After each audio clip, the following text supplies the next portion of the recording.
ہے کہ مسلمان کس کو کہتے ہیں، مسلمان کا معنی مفہوم کیا ہے. تو میں اس کو بڑے سادے الفاظ کے اندر کوٹ کیا کرتا ہوں تاکہ لوگوں تک عام فہم انداز میں یہ بات پہنچ سکے. قرآن مجید کے اندر اللہ رب العزت، سب سے پہلے حدیث پڑھ لیں تو نبی صلی اللہ علیہ وسلم نے فرمایا من سلم المسلمون من لسانہ و یدہ، تم میں سے کامل مسلمان وہ ہے جس کے ہاتھ اور زبان سے دوسرا مسلمان محفوظ رہے. تو مسلمان کا مطلب یہ ہوتا ہے تکلیف نہ دینا. اب یہ جو تکلیف ہے نہ تو انسانوں کو دینی ہے، اور انسانوں میں سے سب سے بڑا جو حق ہے وہ رسول اللہ صلی اللہ علیہ وسلم کا ہے، حقوق العباد میں سے. تو لہٰذا نبی صلی اللہ علیہ وسلم کے طریقے کو نہ چھوڑنے والا بھی صحیح کامل مسلمان کہلاتا ہے. اب ذرا سمجھتے ہیں کہ یہ ایک انتہائی وسیع و عریض سوال ہے، لیکن میں اس کو بڑے شارٹ الفاظ میں اور انداز میں آپ کے سامنے رکھنا چاہتا ہوں. قرآن مجید کے اندر اگر آپ غور کریں نا تو اللہ رب العالمین نے ایک بڑی اہم بات کہی ہے. اللہ فرماتے ہیں یا ایھا الذین آمنوا اطیعوا اللہ واطیعوا الرسول. مسلمانوں کی صفت اللہ تعالیٰ بیان کرتے ہوئے فرماتے ہیں کہ اے وہ لوگوں جو ایمان لے کر آئے ہو، اللہ کی اطاعت کرو اور اس کے رسول صلی اللہ علیہ وسلم کی اطاعت کرو.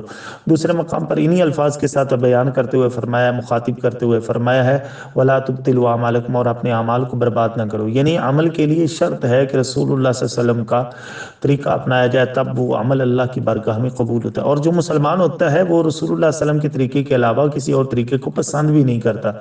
یہی وجہ ہے کہ اللہ تعالیٰ نے فرمایا فَلَا وَرَبِّكَ لَا يُؤْمِنُونَ حَتَّى يُحَكِّمُوكَ فِي مَا شَجَرَ بَيْنَهُمْ ثُمَّ لَا يَجِدُوا فِي أَنفُسِهِمْ حَرَجًا مِّمَّا قَضَيْتَ وَيُسَلِّمُوا تَسْلِيمًا. نبی صلی اللہ علیہ وسلم کا بارے میں اللہ تعالیٰ فرماتے ہیں کہ جو مسلمان ہیں نا وہ فیصلہ قبول کرنے میں دل میں کوئی تنگی نہیں محسوس کرتے، اور نہ ہی وہ تسلیم کرنے کے اندر ان کو کسی قسم کی ہچکچاہٹ ہوتی ہے، بلکہ وہ خوشی کے ساتھ میرے پیغمبر صلی اللہ علیہ وسلم کے طریقے کو قبول فرما لیتے ہیں. تو یہ اللہ تعالیٰ نے مسلمانوں کی صفت قرآن مجید کے اندر کی، اور یہ بہت ساری صفات قرآن مجید کے اندر موجود ہیں، لیکن آپ کا جس طرف اشارہ ہے وہ یہی ہے کہ نبی کی جو اطاعت ہے وہ مسلمان کرتے ہیں، اور نبی کی اطاعت کے علاوہ کسی اور کی اطاعت نہیں کرتے. یہی وجہ ہے کہ آج مسلمان دین سے جب دور ہوئے تو کسی نے شخصیت کی طرف اپنی نسبت کر لی اور اس پر مذہب قائم کر لیا، اور کچھ ایسے ہیں جنہوں نے شہروں کی طرف نسبت کر کے نبی صلی اللہ علیہ وسلم کے دین کے اندر جو ہے نا تبدیلی کرنے کی کوشش کی. تو ایسا مسلمان اللہ تعالیٰ کو پسند نہیں ہے. اللہ کو وہی مسلمان پسند ہے جو صحیح معنوں کے اندر رسول اللہ صلی اللہ علیہ وسلم کی اطاعت اور فرما برداری کرے. اللہ تعالیٰ اہل ایمان کی صفت کو بیان کرتے ہوئے قرآن مجید فرقان حمید سورہ نور کے اندر فرماتے ہیں، وہ کہتے ہیں سمعنا و اطعنا، ہم نے سن لیا اور اطاعت کر لی. یعنی نبی صلی اللہ علیہ وسلم کا جو طریقہ ہے جب ان تک پہنچتا ہے تو وہ فوراً اس کو قبول کرتے ہیں اور اس پر عمل کرتے ہیں اور اطاعت کرتے ہیں.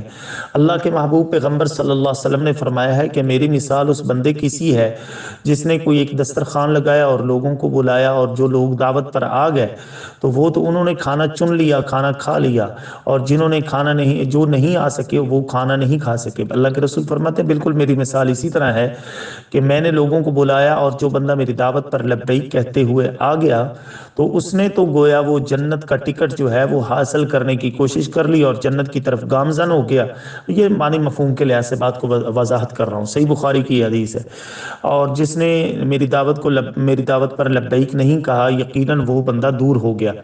اسی طریقے سے اگر آپ ایک اور حدیث ہے جو کہ صحیح بخاری میں ہی موجود ہے، اللہ کے رسول صلی اللہ علیہ وسلم نے فرمایا کہ جس بندے نے میری اطاعت کی من اطاعنی دخل الجنہ، جس بندے نے میری اطاعت کی وہ تو جنت میں داخل ہو گیا. ومن عصانی فقد ابا، جس بندے نے میری نافرمانی کی وہ جنت میں جانے سے اس نے انکار کر دیا. امید کرتا ہوں انشاءاللہ آپ کو آپ کے سوال کا جواب مل چکا ہے. باقی آپ